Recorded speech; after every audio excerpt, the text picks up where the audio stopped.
Good morning, viewers all over the world. Good morning, fellow Nigerians. I'm here back again. I'm starting from what I just watched over the media. I heard somebody like Magnus Oraka,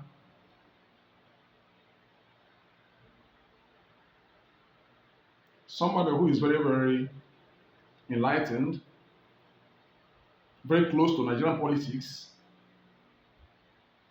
who knows his numbers. I heard him today spoke about the low-sidedness of the appointment of President Tinubu. He went as far as calling President Tinubu's government a Yoruba government. He said a lot of things to an extent that some people,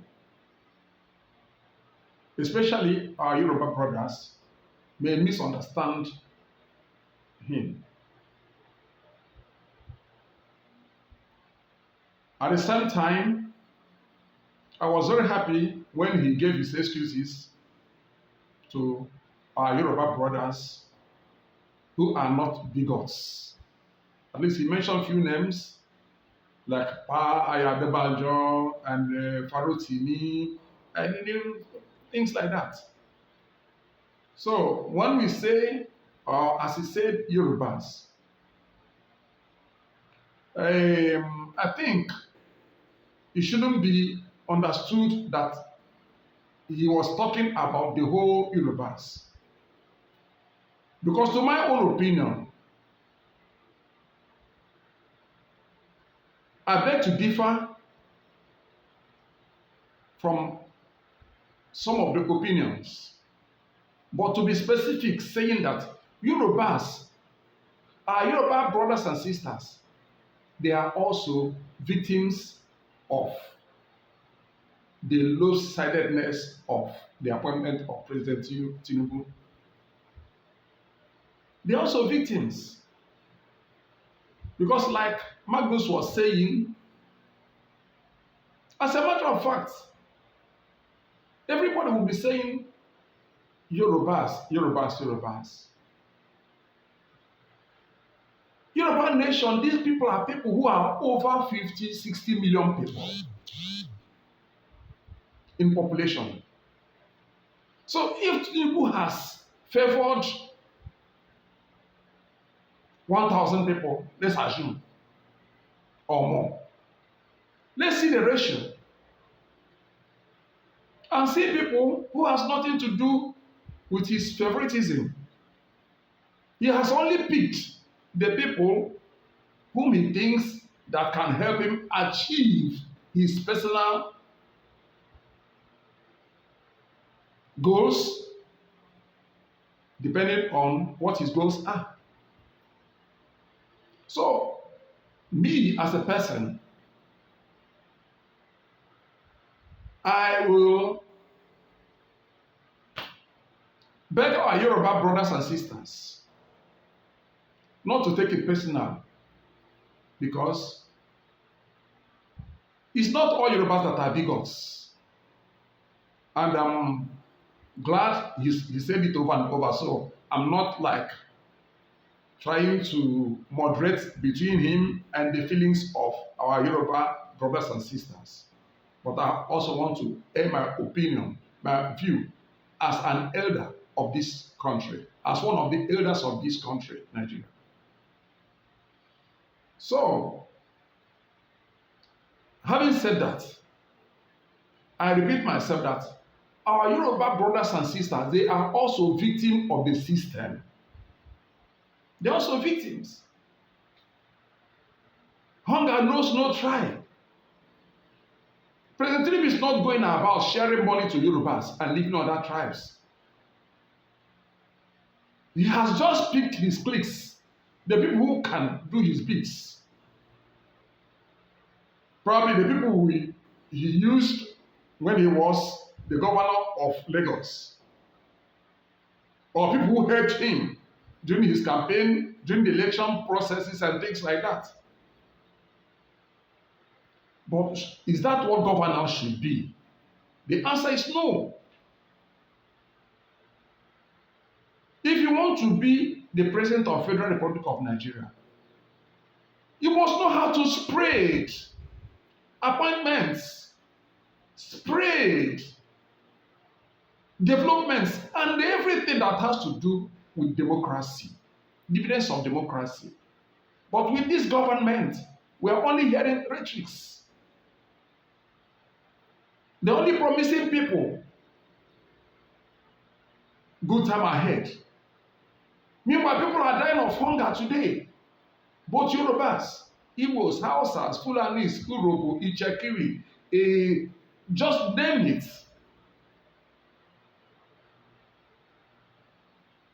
So, if we are thinking of the lopsidedness of President Tinubu's appointments, it is not also to the benefit of Yorubas, because he's rather creating like enmity between the Yorubas and other people.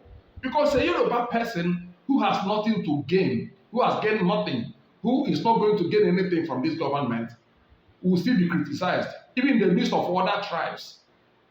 If he wants to make his views, his personal opinion or her personal opinion, they can say, please close your mouth. You are a Yoruba, it's you.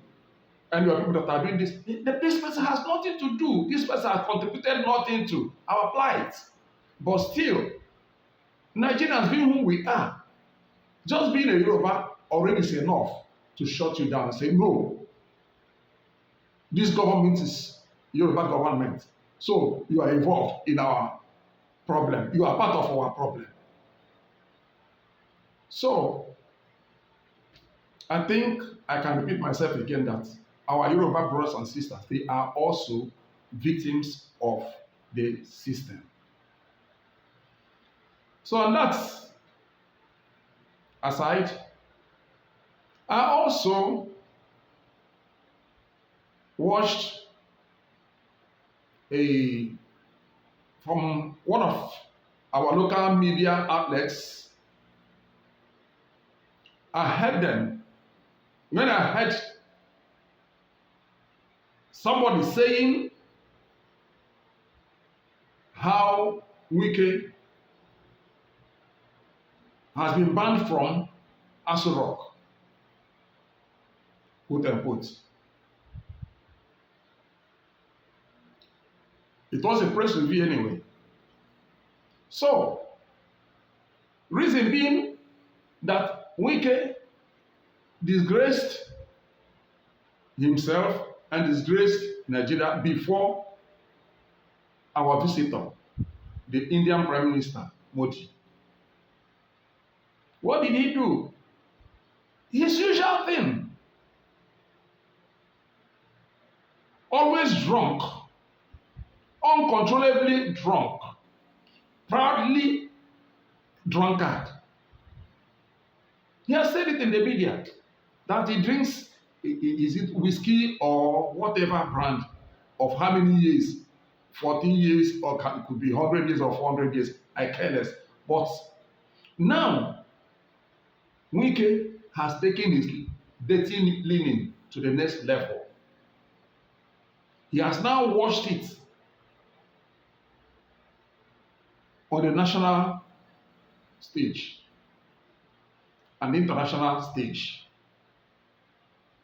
That our guest, Indian Prime Minister, came to suffer suffocation from the presence of the FCT Minister Wike because of his uncontrollably appetite for alcohol. Because of his uncontrollable appetite for alcohol. So, if really that has led to at least his suspension from entering Aso Rock, maybe for some time, It will be a good news. I've said it on one of my previous videos. I think it's high time in Nigeria we make it a rule that before giving office to anybody who's coming to serve the Federal Republic of Nigeria in any capacity, that the person needs to go to mental evaluation so that we know the people who are employed to come and serve this nation, to avoid this public embarrassment, this international embarrassment. I said it. And it was because of Wike, because I was precise. It was because of Wike I made this comment. Somebody who will every day gather praise men, just shouting at the praise men, shouting at himself, shouting at Nigerians for no reason. Somebody who does everything, unimaginable things, with impunity.